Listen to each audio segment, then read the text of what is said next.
Hiko's Path is a movie will be dissected in this video. It was created by the Anima Studios, the same creator of the animated series El Chavo del Ocho. This fact concerned me because I thought they might bring me the same style of humor as El Chavo, which honestly isn't to my liking. However, I decided to give it a chance. Hiko was released in the theaters during the pandemic back in November 2020. Later, it was shown on Netflix, and it's still available if you want to watch it. Now, I'll warn you that there are spoilers ahead, in case you want to watch the movie before hearing the critic. As you know, here we analyze the movies for the cultural references they contain, always making a comparison of how accurate the references there include are. In general, I'll say that the plot has its good and bad aspects. One of the good aspects is a thing they touch about the appropriation of natural resources by large companies, which flood extraction process that use millions of liters of water, poison the land, and for obvious reason, they can also poison animals and humans living in the area. One of these extraction techniques is called fracking, which is mentioned and used in the movie. But one of the bad aspects is that some details in the story are well explained, but others simply aren't, as you'll see below. This story put the two poles of good and bad guys, and a place where the plot takes place, although they never specifically say where it could be. Is either the state of Zacatecas or San Luis Potosí in the north of the country, specifically in a town called San Jaimito de las Jaivas. Next to this town is a scary mountain that has several times sought to be exploited, but thanks to the inhabitants, this has been prevented. But now, new entrepreneurs seek to convince the townspeople to extract the wealth of the mountain. This with the compliance of the municipal president of the town, and you know, things that never happen in Mexico. To prevent this, an old woman called Cuca is the guardian of the mountain, along with two other elders, Don Viejo and the mother of the municipal president. Cuca has a granddaughter who lost her mother named Kopi, and her friend Gus, as well as protagonist, a shallow squinkly named Hiko, a name that is a contraction of Mexico. The veterans will once again seek to invoke the mountain and the messenger to stop the entrepreneurs. But in the process, the girl who thought her mother had died discovered that she is inside it. So she decided to go to save the mountain and find her mother, since the three elders are no longer on the trip. The two children and the dog replace them. Cuca asks the mountain to open up so the children can enter. When they are close to it, the Xolo speaks and communicates with the children, and a rabbit also appears, which similarly speaks to them and explains part of the mission. Once inside, they find a aguawete tree, which is the only one that has not turned into a stone due to the extraction process of the mountain resources. Begin the last thing it can do before petrifying is to give them 3 tears to use later.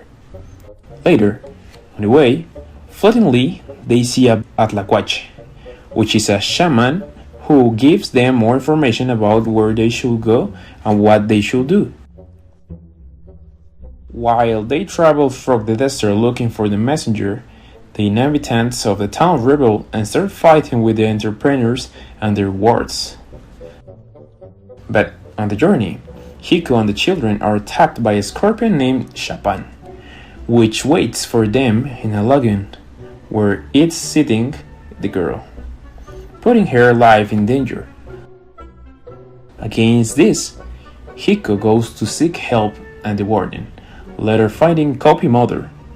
She explains that she had to stay as collateral to prevent the mountain from being damaged again, telling him that he is the messenger and that's his mission to save everyone. Explaining that he can save his daughter with the tears of the ahuehuete, so Xico, with the help of an eagle, returns to copy saving her. The eagle and the tlacuache join them to leave the mountain.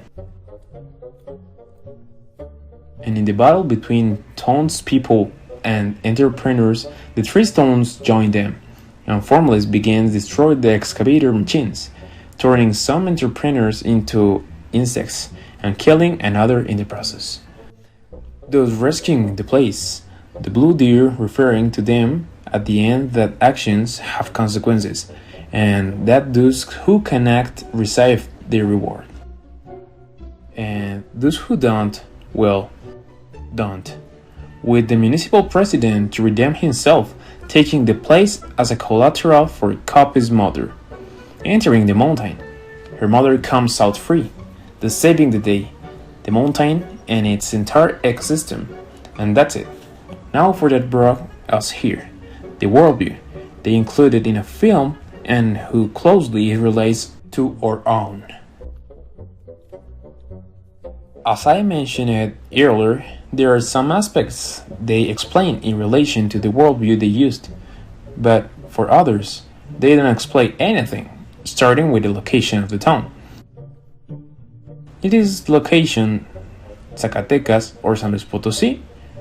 They never clarify, and I don't know why they didn't. But if we fit such symbols together, plus the deer, it's likely that the mountain referred to in the movie was inspired by Cerro Quemado or Cerro del Amanecer. But what happens on that hill? From the symbols depicted in the animation, the town would be in Wixárika area, whose original groups are better known as Huicholes. As you can see on this map, these are the four scarred points of these groups, since this is the Born Hill that I already mentioned, which is located in the Sierra de Real de Catorce, in San Luis Potosí, a place that is considered by the Wixárika, Huicholes, as the place where the sun rises after defeating the nocturnal animals and the monsters of the underworld. The hill, in their beliefs, it's a place of origin, therefore, the hill in the movie, its location approximate the real position of the burned hill, plus these symbols called Ace of God, or Sikuli, which also represent the map of the scared places, justifying why is there appears in the movie. Because this is not just any deer in the Witch of worldview. For them, this is the blue deer as mentioned in the movie. Unfortunately, they only mentioned it, but never explained why it is there and what it represents. The blue deer is the peyote, the scarred plant of the Huicholes, called by them Cauyamari, which served many functions such as lifting the sun with its antlers, creator of corn. Other times, it is an elusive presence, always divine, and it is also related to prosperity and sustenance. So, if we add to that the geographical position of the town, we understand why they use this deer, even though they don't explain anything about it. But despite that, it's evident that the first culture they referenced in Xico was the Wixárika or Huichol. Now, the other worldview they took reference from was the Mexica, because words like Tlacuache, Tochtli, Chapan, and Xoloscuintli are words in Nahuatl, and all thought these animals didn't belong to the Mexicas. They are very located among Nahua's cultures. Among Nahua, these animals have many legends. Obviously, since the Mexicans are better known than the Huicholes, maybe that's why they gave more details of the Nahua worldview instead of the Huichol one. Because Here they didn't give details about the Tlacuache as a pre-Hispanic Prometheus who stole fire for man. The Xolo representing Xolotl, the evening star, the planet Venus, the precious twin of Quetzalcoatl, referring to Xolotl's function as a guide to the underworld, just as he did in the movie guiding the children. This segment is the one I liked the most in the whole movie. And of course, the rabbit on the moon as the Nahua myth that speaks to us about it. Although, unfortunately, the character it is not used much, and I think they didn't exploit it as they should have. In addition to the mention of the Ahuehuete, another Nahuatl word, we also see even in the background the sign of the movement Olin here. But, for example, they didn't explain anything about the scorpion called Chapan, which deserves a separate video, but which we will refer to here. Briefly, it was a being that was tasted by the divinities, and when he failed, he was turned into a scorpion. Obviously, they don't say anything about this scorpion and why it is upset. And it is also appreciated that in the quotes they make of the Mexicas, they call them that and not Aztecs. Therefore, the film united these two worldviews, the Huaxarica and the Mexica, lacking more explanation about the Huaxaricas. And beyond worldviews, I want to highlight the message of the film about ecological awareness. Although it has its big, but as I will refer to shortly, it is recognized that they took risks in portraying what is happening in many parts of the country, which is not very child-friendly theme, let's say.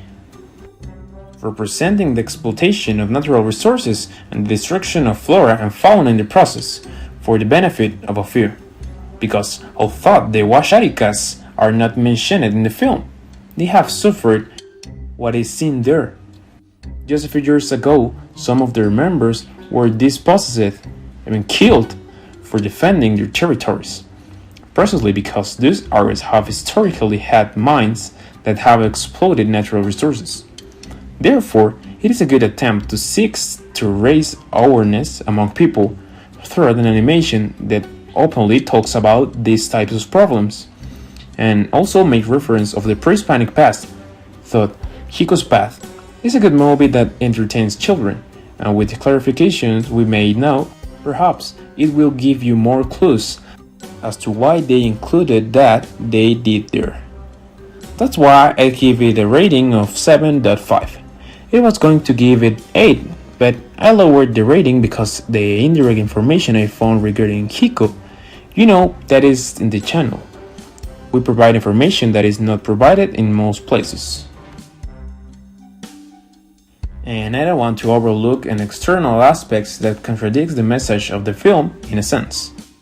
Contradiction that lies in the fact that, in a sense, the film would be a commercial to advertise Xico, as this is a product that is for sale in various presentations. And you might say, what's wrong with that? Animated films release character toys. It wouldn't be wrong if we weren't Pineda Cobalin, who exploits the toy, and more specifically, the owner of the brand Xico named Maria Cristina Pineda Antunes, who before the IMPI has resigned many Xico brands and seen on the Pineda Cobalin website. And it records before the Mexican Institute of Industrial Property. Pineda Cobalin is an international fashion brand with presence in North America, Europe, and Latin America. A few years ago, it was accused of plagiarizing several indigenous designs in Mexico, creating products and selling them without recognizing the creators. This aspect is what made me lower the rating of the movie, because even though anime was dedicated only to make it, and although it seeks to give an ecological message, recognizing simultaneously the worldview of original groups. On the other hand, we have those practices that were abusive at the time over original groups that the film precisely seeks to rebel to. That's why the film and this plagiarism practice clash, leaving me with a bad taste in the mouth. Hopefully, they didn't make the film besides wanting to sell Xico, also as a way to get rid of that bad image that remained with the plagiarism and artisanal design. But anyway, tell me if you've seen the movie and what do you think of it. Looking forward to the next analysis of Criticando Ando.